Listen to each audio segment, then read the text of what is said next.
En este momento se está cayendo la luna. Apúrate, ¿estás grabando? Sí. ¿Qué es eso? No sabemos qué es ese ruido. Mica, no mires el sol. Papá Nick, mamá. ¿Qué es ese ruido? ¿Qué es eso? ¿Qué es ese ruido? ¿O qué es ese ruido?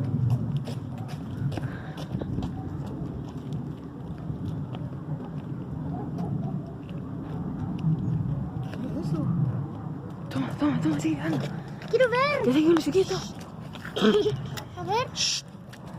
Bueno, vamos a escuchar un ruido muy fuerte terminando el eclipse ya. No sabemos si es un avión o algo, pero es muy raro. Ahora ya disminuyó, los perros están ladrando. Están muy inquietos y el eclipse sigue en